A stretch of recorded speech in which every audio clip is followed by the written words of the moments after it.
உங்கள் favourite TV ஷோக்களை இனி miss பண்ண தேவையில்லை. ZEE5 இல் முற்றிலும் இலவசமாக காணுங்கள். இங்கேயும் எப்பொழுதும். என் மனசுலயும் பாசம் இருக்கு.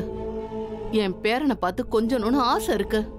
அவனை எங்க வீட்டுக்கு கூட்டிட்டு போய் வச்சுக்கணும்னு என் மனசுக்குள்ள ஒரு துடிப்பு இருக்கு சம்பந்தி.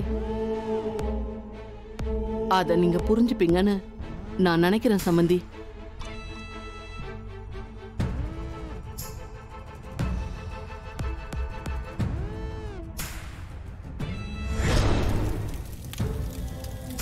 அந்த குழந்தையோட அம்மாவை கொன்னுட்டா குழந்தையும் செத்து போயிடும் நினைச்சேன். ஆனா அவளை கொல்ல முடியல. இப்ப என்ன பண்றது? வேற ஏதாவது பரிகாரம் இருக்குதா? பரிகாரம் தான் இல்லைன்னு சொன்னேம்மா, மறந்துட்டீங்களா? அந்த குழந்தை சாகணும், இல்லைன்னா நீ சாகணும். இதுதான் விதி. இதை நீ மாத்த நினைக்காத. கம்சனோட ஜாதகம் தெரியுமா? அவன் யாரால செத்தான்னு தெரியுமா? அந்த கம்சனுக்கு ஏற்பட்ட நிலைமை தான் உனக்கும் ஏற்பட போகுது. சரண்யாவுக்கு பிறந்த குழந்தையால உன் உயிர் போக போகுது. அதிலிருந்து நீ தப்பிக்கணும்னா அந்த குழந்தைய கொன்னுடு. இதை தவிர உனக்கு வேற வழியே இல்லை.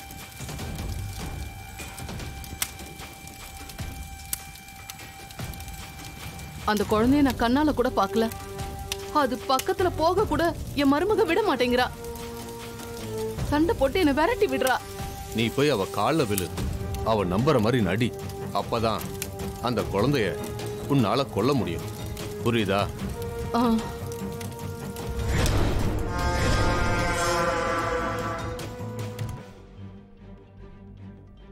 ரங்கநாயகி, இப்போ நம்ம என்ன செய்யலாம்?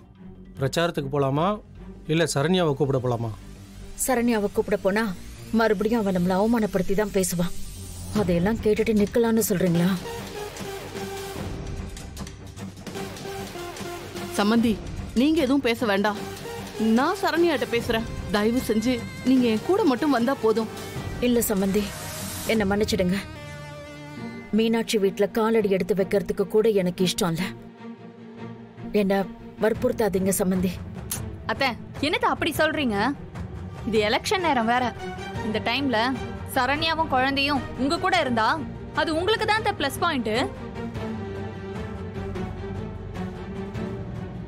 உங்க பேர குழந்தைய கூட்டிட்டு சரண்யாவும் நீங்களும் நடந்து வரத இந்த ஊர்க்காரங்க பார்த்தாங்கன்னா மீனாட்சியால பிரிஞ்சு போன அம்மாவும் மகளும் ஒண்ணு சேர்ந்துட்டாங்கன்னு சந்தோஷப்படுவாங்க.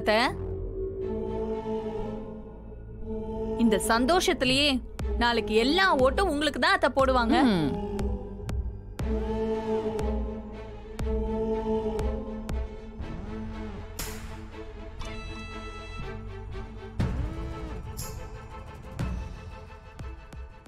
ZEE5 ஆப்பை டவுன்லோட் செய்து அனைத்து எபிசோடுகளையும் இலவசமாக பாருங்க.